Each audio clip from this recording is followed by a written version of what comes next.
आज जो हमारे यहाँ पर गेस्ट हैं अभी पीछे बैक स्टेज में, उनको आपने YouTube पे आज से पहले कभी नहीं देखा होगा, लेकिन उनकी जो नॉलेज है और अंडरस्टैंडिंग है वैदिक स्क्रिप्चर्स की, वो बहुत ही कमाल की है।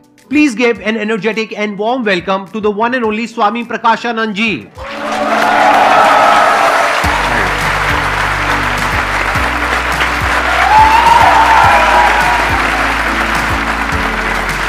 प्रणाम स्वामी जी।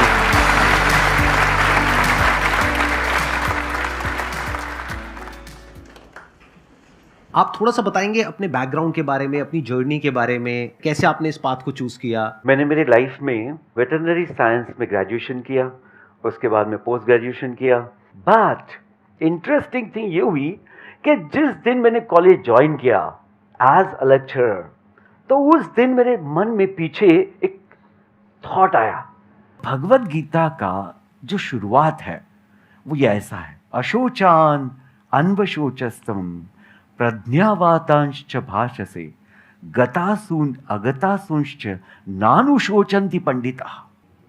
उसमें दिखा है कि अर्जुन को भगवान कह रहे हैं कि जो भी समझदार व्यक्ति है, जो भी ज्ञानी व्यक्ति है, वो रोता नहीं, वो परेशान नहीं होता, और जो आने ही वाला नहीं, भी अभी तक आया ही नहीं, फ्यूचर जो बिल्कुल अनजान है, उसके बारे में सोच के चिंता नहीं करता। This hit me like anything. मेरा ये माय गॉड कि हम तो अभी थोड़ी थोड़ी बातों से बड़ा हमको परेशानी होती है, बड़े सुख और दुख में हम बहुत सारे उलझ जाते हैं।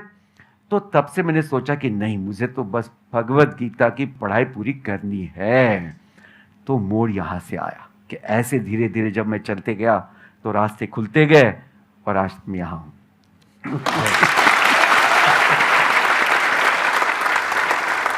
तो अब आपके मन में जो भी क्वेश्चंस हैं, जिस भी तरह के हैं, आप प्लीज इनसे पूछ सकते हैं। मेरे को बस एक चीज़ जाननी है कि मन की सात्विकता से ऊपर कैसे जाया जाए। कितने चाहते हैं कि इस क्वेश्चन का आंसर दिया जाए? बहुत सारे लोग सोच रहे होंगे अभी हम सात्विक तो हो जाए पहले। अभी तो हम तामसिक और राजसिक के आसपास कहीं घूम रहे हैं। देखिए, पहले मैं सारे लोगों के लिए बता दूं कि ये सात्विक चीज क्या है। जहां सेल्फलेसनेस होता है, यानी निस्वार्थ भाव। देखो, आपको यहां कोई पैसे नहीं है और सबको खुशी बांट रहे हैं, हाँ या ना? So this is called as सात्विक गुण। और इसके बदले में ये क्या चाहते हैं? कुछ भी नहीं। तो जो व्यक्ति ऐसे मुकाम पे पहुंच जाता है, वो समझ जाता है how to live in joy and not for joy. और अगर मैं बहुत आगे जाऊं और इसको एक्सप्लेन करूं कि जो शुद्ध सत्व में हो जाता है, जो अपने ही स्वस्वरूप का अनुभव कर लेता है, जिसको आत्म साक्षात्कार कहते हैं, तो वो होती है स्टेज ये कि जहां व्यक्ति सत्व को भी लांग कर जाता है। और यहां पर स्वामी जी, अगर आपकी परमिशन हो तो मैं थोड़ा सा ऐड करना चाहूंगा। इसके लिए जरूरी नहीं है कि आप सब कुछ छोड़ दें, यानी कि जो भी आप कर रहे हैं उसके साथ साथ में भी आप जो स्क्रिप्चर्स हैं उनको स्टडी कर सकते हैं। जैसे कि पास्ट में जो भी लोग हुए हैं जिन्होंने इस तरीके से अपने आप को रियलाइज किया है, इसको आत्मज्ञान बोलते हैं, उनकी बुक्स आप पढ़ सकते हैं। तो उसके लिए ऐसा नहीं है जरूरी कि आपको सब कुछ छोड़ना ही पड़ेगा। हर इंसान की अपनी पर्सनल चॉइस है, but it is not a prerequisite कि ये करना ही पड़ेगा तभी वो होगा। Am I right Swami ji? Yes, fantastic. I would like to add something more please. कि छोड़ना क्या है? हमारे जो गलत विचार है, जो हमने अनेक प्रकार से ग्रहण किए या वी हैव डेवलप्ड इट, तो उनको सिर्फ गलत विचार को, यानी अज्ञान को छोड़ना है और ज्ञान को पाना है। इसलिए वो कोई भी स्टेज में हो सकता है। एक्सीलेंट। सर, मेरा क्वेश्चन ये है, मैंने अभी कुछ दिन पहले हीलिंग सीखी है, बट जब तक हम सीखते हैं तब तक हमें अच्छे से शांति मिलती है, सब कुछ हमें अच्छा फील होता है। बट जैसे ही हम उन सब चीज़ों से दूर हो जाते हैं, ऑब्वियसली हमें ये पता चलता है कि नहीं, ये सब चीज़ें शायद हम कर ही नहीं सकते। ये क्वेश्चन हम स्पिरिचुअलिटी में और माइंड से रिलेटेड जो क्वेश्चंस होते हैं वहां पे जरूर पूछते हैं और बार बार पूछते हैं। ये क्वेश्चन ठीक नहीं है। क्यों? क्योंकि ये क्वेश्चन बिल्कुल ऐसा है कि मैं स्विमिंग सीखने के लिए गई, मैंने 2 दिन तक ट्राई किया, मैं नहीं सीख पाई, तो मैं क्या करूं? तो मैं क्या जवाब दूंगा? तीसरे दिन जाओ। आपने कहा मैं 3 दिन गई, 5 दिन गई, 10 दिन गई, नहीं सीख पाई, अब क्या करूं? तो मैं क्या कहूंगा? 11वें दिन जाओ, जाते रहो जब तक नहीं सीखते। ऐसे ही स्पिरिचुअलिटी में या माइंड के लेवल पे या मन के स्तर पे, बुद्धि के स्तर पे आप कुछ भी अचीव करना चाहते हो, यानी किसी भी तरह की कोई भी स्टेबिलिटी, मन की स्थिरता या बुद्धि के लेवल पे एक समत्व भाव, आज आपके साथ बैठ करके मेरे अंदर से ऐसे ऐसे वर्ड्स निकल रहे हैं जो नॉर्मली नहीं निकलते हैं। बुद्धि के स्तर पे अगर आप कुछ ऐसा करना चाहते हो तो उसके लिए वक्त लगेगा, उसके लिए समय लगेगा, but it is worth it. Never think कि there will be a point जहां पे you will say I have arrived. अरे नहीं, ऐसा कभी नहीं होता है, बस बेटर होता रहता है। जैसे आज जो एक अच्छा क्रिकेटर है वो एक गली में जो आदमी क्रिकेट खेल रहा है उससे बहुत बेटर है, ये कहा जा सकता है, बट ये नहीं कहा जा सकता कि वो बेस्ट है। क्यों? क्योंकि उससे अच्छे भी बहुत बैठे हैं और वो जो आज बेस्ट है कल वो वर्स्ट भी हो सकता है। Perfection is a myth as far as our lives are concerned. वो कभी भी परफेक्ट नहीं हो सकता है, तो you have to keep working on it to make it better. Sir मेरा एक क्वेश्चन है, सभी बड़े बड़े गुरुज, बड़े बड़े बिजनेसमैन सभी भगवत गीता को प्रमोट करते हैं जी। मैंने काफ़ी बार ट्राई किया, मैंने 8-10 बार कोशिश की उसको पढ़ने की, लेकिन नहीं, कंसिस्टेंटली नहीं पढ़ पाते और कभी मैं 2 चैप्टर से ज़्यादा नहीं पढ़ पाया।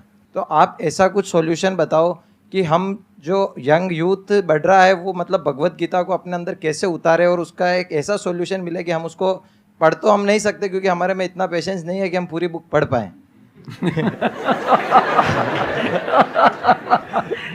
ये कह रहे हैं कि मैं पानी में नहीं उतर सकता लेकिन मुझे स्विमिंग सीखनी है।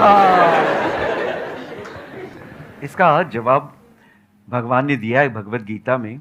जब अर्जुन ने पूछा कि भगवान ये जो आप बता रहे हो बड़ी बड़ी बातें, ये समझ में तो आ रही है बट मेरा चंचल मन है वो समझ में पूरा नहीं आ रहा है, तो भगवान ने एक सिंपल सा उत्तर दिया, अभ्यासेन तु कौन्तेय वैराग्येण च गृह्यते।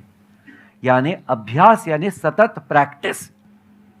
परफेक्शन जो चीज है ना उसको ऐसे समझा जाता है, perfection is a path which is always under construction. जैसे आप यहाँ आते हो और संदीप जी के सारे वीडियोस आप देखते हो, सुनते हो, तो आपके मन में फर्क पड़ा कि नहीं? तो इसका मतलब है धीरे धीरे धीरे धीरे अगर आप लगन से उस कार्य को करते चले जाओगे तो एक दिन आपको समझ में आ ही जाएगा। सर मेरा सवाल ये है कि सर जैसे हम कहते हैं ना कि अगर आपको स्पिरिचुअल पाथ में आना है तो उसके लिए ना आपको जो मोह है, मोह माया जो होती है, attachment to people you love a lot, तो उसका त्याग करने की ज़रूरत पड़ती है। तो सर जैसे अगर if I am there, I am very family oriented person, तो सर फैमिली का वो त्याग या उनसे वो अटैचमेंट कम करना, क्या ये पॉसिबल है इंसान के लिए कि वो कर सकता है उसको? अटैचमेंट को हिंदी में आसक्ति कहते हैं। मैं एक उदाहरण दे रहा हूँ कि जैसे लोग बोलते हैं कि सुबह की चाय के बगैर तो सुबह हो ही नहीं सकती है। Yes or no? बड़ा कॉमन डायलॉग है, राइट? तो दिस इज सिंपल एग्जांपल। अभी बचपन से तो ये व्यक्ति ने चाय पिया नहीं है, कभी एक दिन शुरू की है, तो अभी क्या हो गया ये चाय के हिसाब से कि उसके शरीर में ऐसे चेंजेस हो गए हैं कि उसके लिए वो ड्रिंक पूरी तरह से अभी जरूरी हो गया। तो क्या हो गया, बार बार करने से। अभी हमारे मन में एक ध्यान में आना चाहिए कि जो आसक्ति होती है, आसक्ति का कारण है कि इनसे मुझे सुख मिल रहा है। जो जो लोगों से मैं आसक्त हूं या जो जो चीजों से मैं आसक्त हूं उनसे मुझे सुख मिल रहा है। अभी हम ये सुख को थोड़ा एनालाइज करेंगे। Are you ready? देखिए किसको हम सुख कहते हैं कि जब मेरी इच्छा पूरी हो जाए तो मैं बोलता हूं आह मैं बहुत खुशी हूं, और जिस दिन मेरी इच्छा पूर्ण न हुआ तो बोलता मैं तो बहुत दुखी हूं। है ना, सिंपल सा रीजन। अभी समझो जिससे जिससे आपकी आसक्ति है वो कोई आपकी इच्छा पूरी ना करे कभी भी तो दुख होगा, फिर उससे आसक्ति रहेगी? नहीं रहेगी। नहीं रहेगी। तो थोड़ा ये जानना पड़ेगा कि अब थोड़ा अध्यात्म, हाँ, वेरी इंपॉर्टेंट पॉइंट, कि जो सुख आ रहा है वो एक्चुअली बाहर से नहीं आ रहा है। It is my wrong notion that I am becoming happy because of something. No, it is just because I am not understanding कि एक कोई मेरी विश है वो पूर्ण हो रही है, और जो विश पूर्ण होने के बाद कुछ समय मन में जो शांति है वो सुख का एहसास करा रही है। ये बात समझना बहुत जरूरी है कि जो मैं एक्सपीरियंस कर रहा हूं हैप्पीनेस का, वो it is not because of some object और because of some person, it is because the nature of my own self is happiness. धीरे धीरे अगर हम इस बात को समझने लगे तो हमको पता चलेगा कि अभी जो मैं लोगों के साथ रह रहा हूं, तो yes, they are with me, and you cannot just stay alone in the forest. No one can, because human beings are staying in this world as an interdependent entity, right?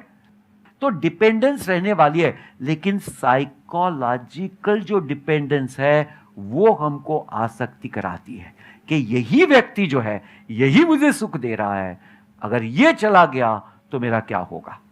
तो ये जो हमारी रॉन्ग नोशन है, ये जो गलत फहमी है, शायद इसकी वजह से हम उसी व्यक्ति से आसक्त होते. अगर ये हमने दूर कर दी कि सुख तो जो हैप्पीनेस मैं कहता हूं वो तो मेरा ट्रू नेचर है, यानी मेरा अपना ही एक अंदर का ऐसा स्वभाव है, और जो ये सब मेरे साथ है, they are all co passengers, this is the best journey in the life. So when they are there, let us be friendly with everyone and let us give our best to everyone. So अपने आप से फिर आसक्ति नहीं रहेगी, but you will start giving your best. अभी जो स्वामी जी ने कहा, मैं उसी बात को थोड़ा सा आगे एक्सटेंड करता हूं. जितनी छोटी इच्छा होती है और वो जब पूरी होती है तो कुछ देर तक आपका मन शांत हो जाता है. ऐसा होता है नहीं होता है? जैसे भूख लगी है बहुत तेज, एकदम से खाना मिल गया तो कुछ देर तक उसके बाद में मन शांत हो जाता है, तब तक जब तक कि दोबारा से भूख नहीं लगती है. लेकिन अगर इच्छा कोई बहुत बड़ी है, मान लो कि मेरे को ये एग्जामिनेशन को क्रैक करना है जिसमें आपको 4 साल लगे और आपने बहुत मेहनत करी और उसके बाद में आपने उसको क्रैक कर लिया, तो कितने दिन तक खुशी रहती है? मे बी कुछ दिनों तक, कुछ हफ्तों तक या कुछ महीनों तक. इसी के साथ में और क्या होता है कि फिर एक के बाद एक हमारे अंदर और इच्छाएं पैदा होने लग जाती है. उस इच्छा के पूरे होने से आपका मन शांत तभी तक रहेगा जब तक दूसरी इच्छा पैदा ना हो. जैसी दूसरी इच्छा पैदा हो गई तो उससे जो खुशी मिल रही थी या जो मन शांत था वो खत्म हो जाएगा. जैसे फॉर एग्जांपल, आपने एक कॉलेज में से डिग्री ले ली, आपकी एक इच्छा पूरी हो गई, मानो कुछ दिनों तक आप बहुत खुश हो, फिर एक कंपनी में चले गए और आप जिस कंपनी में गए वहां पे जो बॉस है वो आपको खच्चरों की तरह ट्रीट कर रहा है. अब आप कह रहे हो मैंने इतनी मेहनत करी, बचपन से मुझे ये सपना दिखाया गया इसके लिए और एक काम भी करना मुझे पसंद नहीं है, वो काम नहीं दे रहे जो मैं चाहती थी, इच्छा थी मेरी, ये तो वो काम दे रहे हैं जो मेरी बिल्कुल भी इच्छा नहीं है करने की. तो अब वो खुशी कहां गई जो आपको मिली थी 4-5 साल की या 10 साल की मेहनत के बाद में? खत्म. वापस से हमारी जिंदगी में दुख आ गया है. कब तक? जब तक कि या तो वो बॉस चेंज नहीं होता है या आप कंपनी चेंज नहीं कर लेते हो और वैसा नहीं हो जाता है जैसा आप चाहते हो. वैसे इंसान से आपकी शादी नहीं हो जाती है जैसा आप चाहते हो. कैसा इंसान चाहते हो? परफेक्ट इंसान जो है ही नहीं कहीं पर, जो इस ग्रह पे है ही नहीं, कहीं बाहर से लाना पड़ेगा जा करके. इच्छाओं का जो नेचर है वो नेचर ही ऐसा है कि वो पूरी हो ही नहीं सकती. तो जब ये बात आपको समझ आ जाती है बारीकी से, ये जो बात मैंने कही है, अगर समझ आनी होगी तो अभी आ जाएगी, नहीं समझ आनी होगी तो कभी नहीं आएगी. Excess of anything is bad, moderation is not bad. मतलब अगर प्यास है तो पानी को छोड़ना नहीं है, ना ज्यादा पानी पीना है. पानी छोड़ दोगे तो मर जाओगे, ज्यादा पानी पियोगे तो भी मर जाओगे. तो क्या करो, जितनी प्यास है उतना पानी पियो. तो इच्छाएं कितनी होनी चाहिए? जितनी हमारी जरूरत है. तो हमेशा लाइफ में अगर सिंपल एक आपको फॉर्मूला दूं जिसको आपको पकड़ करके रखना है, लाइफ में हमेशा याद रखना है, और जैसे जैसे टाइम आगे बढ़ रहा है, हो क्या रहा है, हम वेस्ट से इन्फ्लुएंस हो रहे हैं, जो कैपिटलिस्ट कल्चर है उससे इन्फ्लुएंस हो रहे हैं. मतलब हम क्या कर रहे हैं? खर्चा कर रहे हैं, उसके लिए हम लोन ले रहे हैं. तो अगर मेरी लाइफ की फिलॉसफी देखी जाए वो बड़ी सिंपल है कि जितना भी आपका खर्चा है वो आपकी कमाई से बहुत कम होना चाहिए, तब आप सुखी रह सकते हो. अगर ये बात आपको अच्छे से समझ आ पा रही है तो आप अपनी इच्छाओं को खुद डिफाइन कर सकते हो. अभी आपकी इच्छाएं कौन डिफाइन कर रहा है? मार्केटिंग की एक पूरी की पूरी दुनिया है. आपको लगता है आपके डिजायर है, अरे नहीं, आपको बेचा जा रहा है, आपको पता ही नहीं है. आपकी इच्छाएं आपकी खुद की कहां है? या तो आपके मां बाप की है, या सोसाइटी की है, या ये मार्केटिंग की जो पूरी की पूरी दुनिया है उनकी है. तो आप कहो कि मैं बेवकूफ नहीं बनूंगा या बेवकूफ नहीं बनूंगी, मैं अपनी इच्छाएं खुद डिफाइन करूंगी. किसके अकॉर्डिंग? जो मेरे रिसोर्सेज है, जो मेरी कंडीशंस है उसके अकॉर्डिंग, किसी और के अकॉर्डिंग नहीं कि वो इंस्टाग्राम पे मेरी फ्रेंड है, वो ये कर रही है, वो कर रही है, तो मुझे भी वही करना है। अरे नहीं, हम भेड़ बकरी नहीं है कि हम पीछे पीछे चलते चले जाए पूरी दुनिया के। इंसान है मतलब कि हम अपनी बुद्धि का प्रयोग कर सकते हैं, तो अपनी इच्छाएं खुद डिफाइन करो। जितनी कम इच्छाएं उतना हैप्पीनेस ज्यादा। Swami ji, thank you so much for coming. Thank you so much for taking out time. It means a lot to me and to everybody. मेरे को तो पर्सनली बहुत अच्छा लगा आपसे मिल करके, आपकी जो एनर्जी है, आपका जो ऑरा है, उसको फील करके। आई एम श्योर आप लोगों को भी अच्छा लगा होगा। Yes or no? Thank you so much.